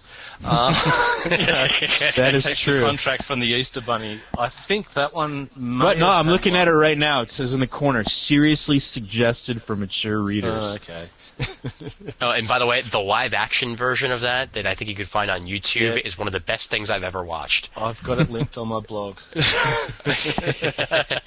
Actually, that also on the Christmas special, it has a blurb on the cover that says, "Warning, contains bad taste in the form of ultra-violence, icon bashing, and the finger." More offensive than Christmas usually is. So that's the reason that I bought it when I was younger. I wouldn't be shocked if that's why you picked it up, because that's one of the reasons why I picked up certain things when I was a kid. But hey, I mean, well, he got away with a lot because by using alien versions of curses, as opposed to having to just have the $ exclamation point thing going on, he was able to say bastich. Yeah. Is an expression these days amongst some comic book fans, or frag and Bastich and Mook and a couple other things that came out of that. That was just literally you're reading it thinking to yourselves, wow, they got away with way too much here. But that was Lobo. That was Lobo. Yeah, I'm looking at the cover for issue number 3 of the ongoing series, and it has Lobo stabbing an alien with the actual logo for the title of the book. So he grabs the word Lobo from the top and is stabbing a guy with it. Oh, my Lord. Well, that's literally being over the top. Can't get any better than that. That's brilliant right there. Hey, well, that's interaction right there. That's all it is. Knowing your surroundings and using them for good use. Amen to that. You guys want to touch quickly on Dark Horse before we wrap things up, or because Dark Horse in itself is pretty much a mature line, even though they do like the movie, the licenses and all that. Most of their titles do lean towards the mature audiences. Well, most of the smaller publishers and most of the indie publishers, they don't have the exposure to the mainstream audience. Yeah, really, and so I think that most of them just from the get-go publish more mature books, more things that are going to appeal to the person in the comic shop. A lot of those too, a lot of independent books are a little more personal, a little more dealing with deeper kind of or heavier issues. So it makes sense. To a point, at least. I mean, it would probably be a good idea to at least get some of the kids into something. Because well, hey, quite frankly, if all you're going is mature, eventually we're not going to be around to buy comics. And then there's going to be a whole bunch of kids who didn't grow up on comics because there's nothing for them to read, where, all these independents and even the mainstream books, well, what the hell's going to get them in? Yeah, that was always my joke. Eventually we're going to get comics aimed at the 50 and 60-year-olds where Clark Kent gets prostate cancer or... Geriatric man. Batman loses his hair. Machine. Yeah, there you go. Bruce Wayne goes for a toupee. Batman versus the evil, the kidney. Exactly. Oh, jeez. We got to get kids involved somehow. And you know what? If they just did a couple of more books and just maybe some marketing campaigns or something, then maybe we would be able to get them. But hey, we're just going to have to wait and see what happens with that, really. So, any final thoughts here on the world of maturity before we wrap things up and go on to our final segment? Well, you know what? Again, are comics for kids? Yes and no, because kids are certainly buying a lot of comics these days. They're just not buying American comics. Yeah. So can you blame Marvel and DC for ignoring them? I don't know. I think that, again, aiming at the adult audience makes sense in the short term. Ignoring the new generations of readers seems kind of silly in the long term. So what's going to happen? I don't know. Once we start getting into our old age, I don't know if this industry is going to have a lot of legs left. Any final thoughts from you, Damien? Well, mature stuff is really what got me into it. And that's sort of, I can see, it's the allure of something you can't have. That's the way I sort of look at it. Even though you shouldn't read it, people are going to read it. If parents can't sort of decide to keep things away, that's going to happen. There are titles out there for kids. There's not many, unfortunately. But, as the teenagers are, they want the things that they can't have. So I think that's really why they've gone that way. Yeah, well, hey, I mean, I've got one final thought to say myself, and that's DC and Marvel are doing some things right. Teen Titans has never been better, and it's actually drawing in a lot of folks into it who were maybe into Teen Titans Go, who might have then decided to pick up the regular Teen Titans comic. As long as they keep doing Teen Titans right, then you're going to get at least some teenagers involved. Runaways is doing the job for Marvel, where it's actually bringing in a lot of folks who would be reading manga regularly, but due to the art style of Runaways, you're pretty much bridging a gap right there. You've got a manga-esque style and a damn good comic book, and people will be drawn to that. There's a reason why Runaways sells out as often as they do, and they finally caught on to that, both kids and adults alike. So as long as there are at least some comics around that bridge the gap, that get kids involved along with the older readers, then comic books will be able to stay around. But if they decide to completely ignore the kids, then, well, hey, we might be looking at a dead genre someday. I certainly hope that doesn't happen, but at least we still have some books around that kids and teenagers and adults alike can enjoy. Prepare yourself for an in-depth look at all your favorite villains, one villain at a time. It is the Rogues Gallery with the man down under himself, Damian Smith. Here now, the Rogues Gallery. All right, well, we're done with the main topic here, but before we wrap things up here on this episode of Comic Timing, well, Damien's got a brand new segment that he is going to be premiering, which will be about monthly here, and it is known as Rogues Gallery. And the first rogue he is going to be tackling is a guy that I'm sure everybody pretty much knows, and actually fits pretty well into the violence category. And that, of course, is Deathstroke. I wanted to ask you, what do you think it is exactly that draws people to Deathstroke? I mean, is it just that he's just so freaking badass that people just basically I think it is. Okay. Deathstroke to me, honestly, my introduction, I'd read bits and pieces with Deathstroke in it, but my main thing that I saw quite a lot of him in it was the Teen Titans cartoon. Okay. Which was just the matter. I think the main thing was Ron Perlman doing the voice, but it was just such a good character. Hey, you get Ron Perlman to do anything, and it's bound to be good. So. Oh yeah, City of Lost Children, one of the best movies ever. Exactly. They made the right choice there. So, Damien, the floor is yours. Okay then. Well, first up, I just wanted to mention, this is something I just came up with the idea of. We're going to just look at the histories of the characters, where they've been, what they've done, where they started. So first one being Deathstroke. DC Comics, of course, as most people know. First appearance actually was in the New Teen Titans in 1980, issue 2, created by Marv Wolfman and George Perez. Power-wise, he doesn't have that much. When he was in the army, he actually was taken as a test student for truth serum experiment that he was involved with. And from that, he actually gained a regenerative ability, he had heightened senses and reflexes, and he actually improved his mental capacity. So he's actually able to use 90% of his brain, which is something that helps with his tacticians and stuff like that. Now, is that pretty much like the Super Soldier in Marvel? Only like the evil version? Yeah, that's the way it sort of seemed to be done, that they were doing it. So okay, that works. Now, basically, he lied about his age to get in the army when he was younger. That sounds just like Steve Rogers.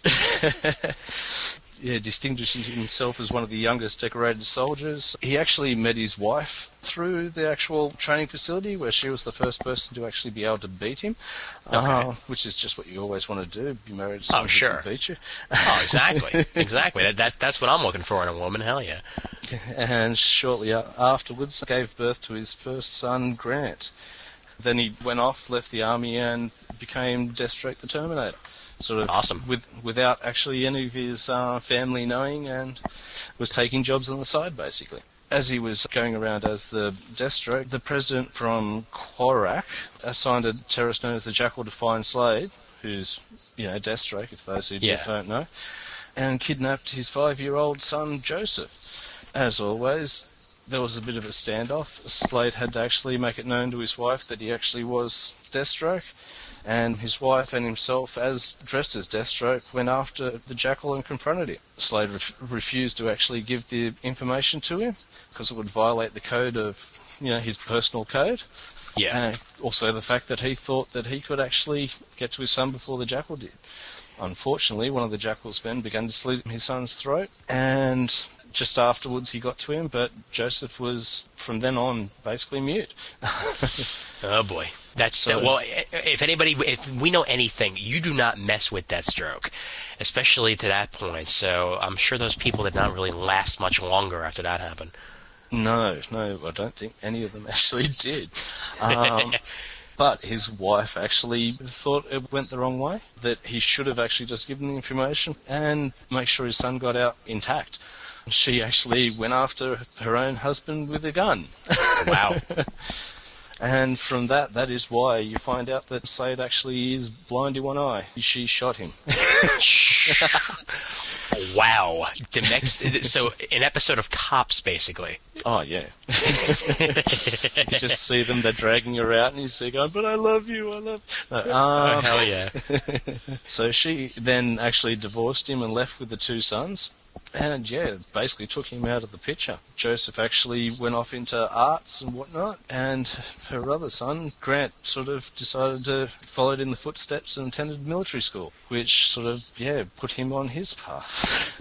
A very military-esque family, to say the least. Oh, yes. Quite a few years later, Slade met Lillian Worth, and soon after had a daughter who most people know as Rose, who's now known as Ravager. In the Teen Titans. In the Teen Titans, yeah. She's actually the 3rd Ravager, if I remember correctly. Yes, she is, actually. But that's actually coming up a bit later on.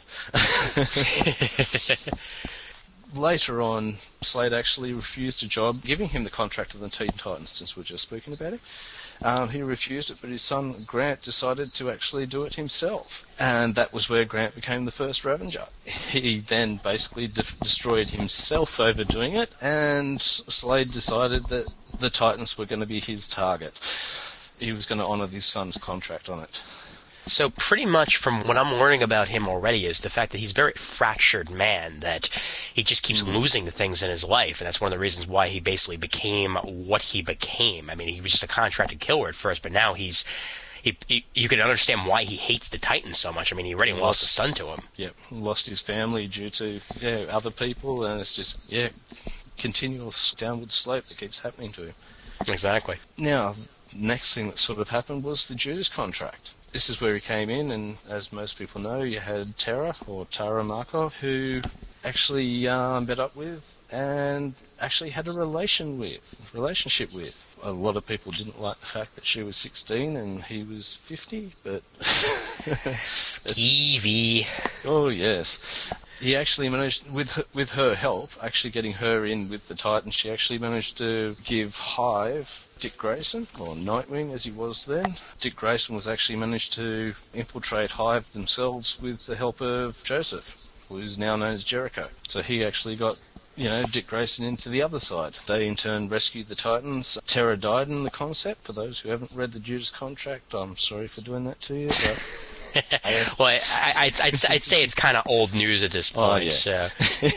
Old spoilers are not the sort of spoilers that we need to worry too much about. But if we did just ruin your life, then I humbly apologize for that. And Slade was actually captured afterwards and put forward to stand trial, which then his case was thrown out of court because the prosecutor failed to prove that he actually did any of the kidnapping himself. So That's one of the good things going for him. He actually managed to get out of there. But then Changeling, or Beast Boy, or whatever you want to call him, actually sabotaged the trial, trying to destroy him. So Slade showed up not actually dressed as the Terminator himself, but as just in normal clothes. If he shows himself just as a man, sort of might aid to his cause. Well, he is the total strategist, to say the least. And I mean, the fact that he can use that much of his brain, I'm pretty sure he realized that, maybe coming as a guy, they'll sympathize with me a little better than if I was dressed in this outfit with, flashy colors and all that. Also, if they don't realise it's him, it might be even better. Exactly.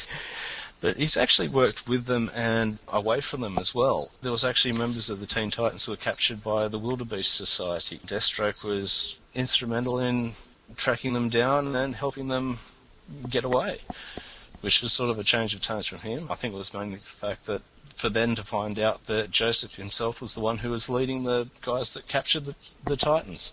So I would hate to be at their Christmas table. It is a very, very, very soap opera-ish. I mean, I can imagine the slapping and the machete waving and everything going on at that, man. Wow. No Thanksgiving for them. Actually, they might have had the traditional Thanksgiving from what I've seen of some people over there. Whoa, ho, ho. Hey now. They're over there. Don't worry about it. That's fine. With Slade also, I think he pretty much proved at that point that unless he has a contract out for you, then, he's not going to go out of his way to try and ruin your life or try and kill you. I mean, the contract was completed, and that's the end of that. Yes, so there is a distinct honour with him. Yeah, definitely. He's a killer, but there is honour. Now, there was actually, seems there was tainted souls of something called Azarath, which were regaining their strength by merging with Jericho, or Joseph, whichever you'd like to call him. And during the transfer, Jericho recently resurfaced, actually, when he had souls transferring, begging his father to kill him. He was beyond help, and killing him might destroy the twisted soul that was inside him. To spare his son any more pain and save the remaining Titans, Slade was forced to drive a sword through Jericho, seemingly to kill him. First one dies trying to kill the Titans, the second one gets killed by his own father. That has gotta suck. And Jericho recently showed up, actually, at the beginning of Jeff Johns' most recent run with the Titans. Actually, well, we pretty much learned that his soul survived that whole ordeal and jumped into his father's body. Exactly, which right away is like totally messed up, because you're thinking about it. The father kills him, and well, what does he do? He inhabits the father. Yeah, and from there in turn kills off his best friend and gets still as twisted as possible.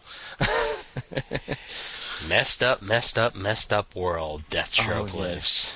After that, he sort of took a bit of a break and went off hunting. And yeah, as you said, he turned back up in Teen Titans.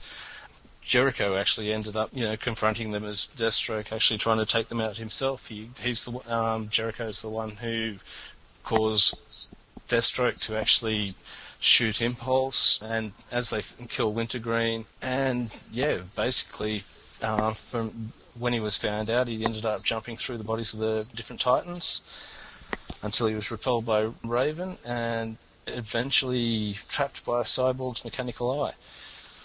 So currently, from what I've found out, he's actually on a computer disk somewhere.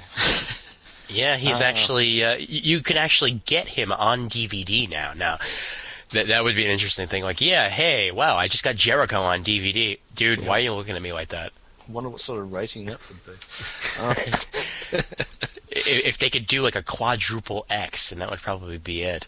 Yeah, Slade then vowed to destroy his son and exact vengeance on Raven, who he blamed for Jericho's current state, and he recruited a new ally to forge as a weapon into his crusade. His last remaining child, Rose. He kidnapped her and pumped her full of the same chemicals that transformed him into Deathstroke, so that wonderful truth serum that they used. Also, the chemicals damaged her mind, and in an attempt to emulate her father, she actually gouged her own eye out. So, what a happy, happy family. Oh, yes. And, yeah, she's currently actually off with the Titans, and Slade's found himself once more alone. Also, recently he took a contract to take out the mayor of Star City. Who does that happen to be? Oh, it's a little-known person called Oliver Queen. Never heard of him. Never heard of him, yeah. Otherwise known as Green Arrow. And the last we actually saw of him, for those who haven't read it, don't listen, but the last we saw of him, he was actually trapped in a ring of National Guardsmen with the Green Arrow after a fight. So he was taken away under arrest, and that's all we know of him of late. Now, gee, I wonder how long he's actually going to stay in jail. I think it's going to be as long as he wants it to be. Exactly. Now, before we wrap things up with the segment here, I got to ask you also, what do you think about his involvement as of late with the Secret Society of Supervillains? There we go, yeah. I mean, what do you think about his involvement? Well, he was one of the founding members of it. Made a deal with Nightwing to actually try to keep the metahumans out of Bloodhaven, so just to show him that he meant business, they dropped chemo. So, I think, well, for his point of view, it would have been a good point. He's got the people around him that he could use for his own advantage. Exactly. And you want to talk badass? He is the only guy who has ever, and I mean ever, fooled anybody into believing that he was Batman. This is giving away a bit of a story point here, but this was actually a little while back. This was even before Infinite Crisis. So, if I'm spoiling anything for you out there, if you haven't read Outsiders and you want to read Outsiders, skip this point here. But Arsenal was getting their missions from someone who he believed to have been Batman.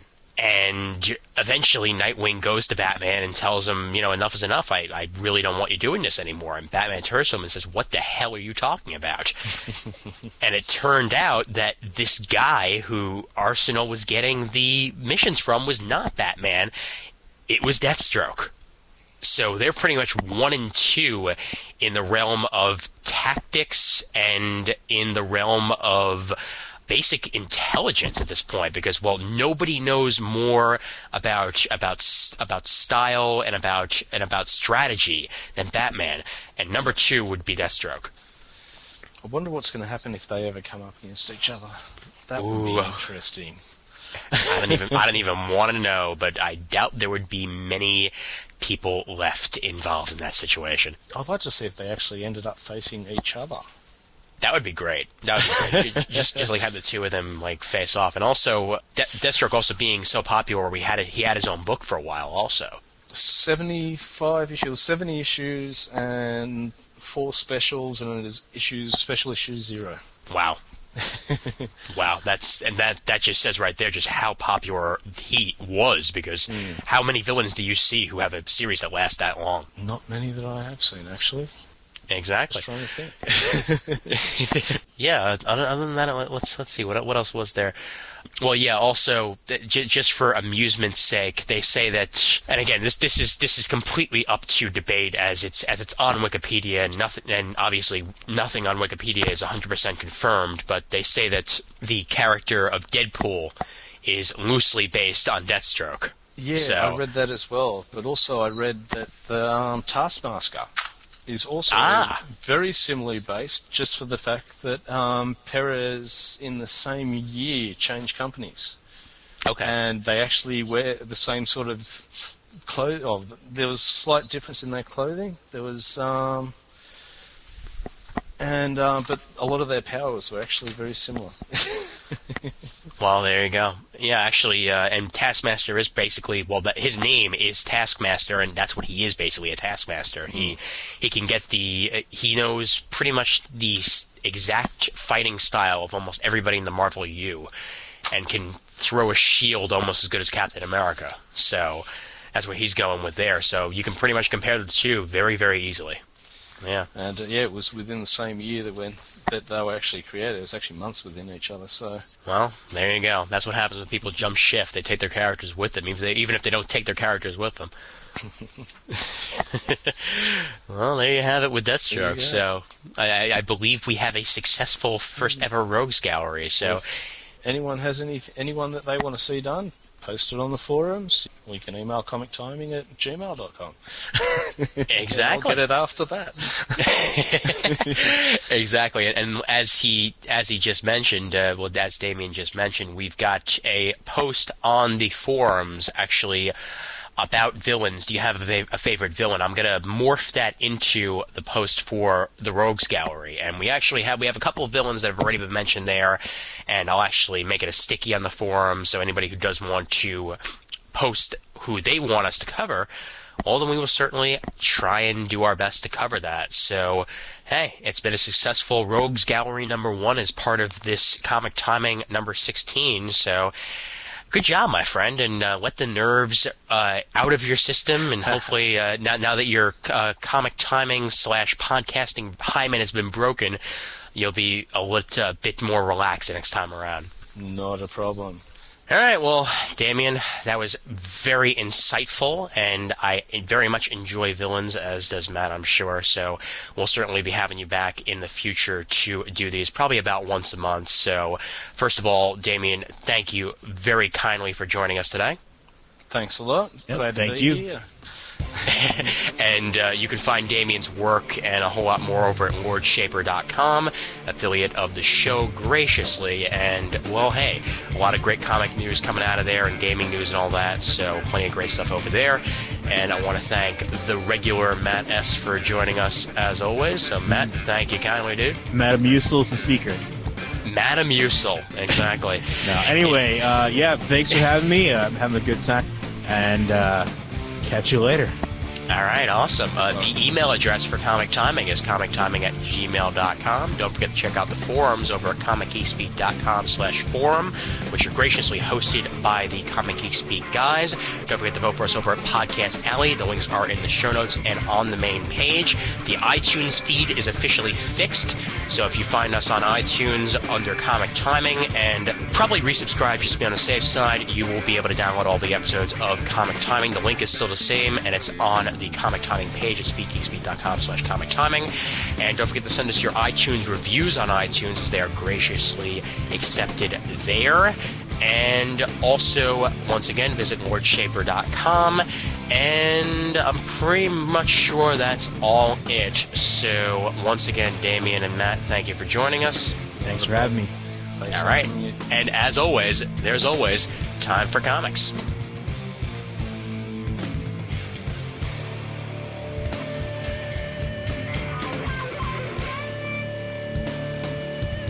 All right, great. Excellent. So, Matt, I'll talk to you next week, man, all right? Okay, take it easy, you guys. Get some Thanks sleep. a lot. Yeah. Thanks. right, Go that's back it. to I work. love it here. It's 2:30 here in the afternoon. Well, I spent the last 2.5 months sleeping until 2 o'clock in the afternoon usually. But Oh, man. yeah, I have to actually go back to work today, so Beautiful. Not a good All right, idea. well, enjoy work. Enjoy work, buddy. it would be a good. Yeah, if you read my Skype tag, teaching would be a great job if it weren't for all the students. Amen to that, man. All right, man. I'll see you guys. Go kick some ass. I'll talk to you later. Bye.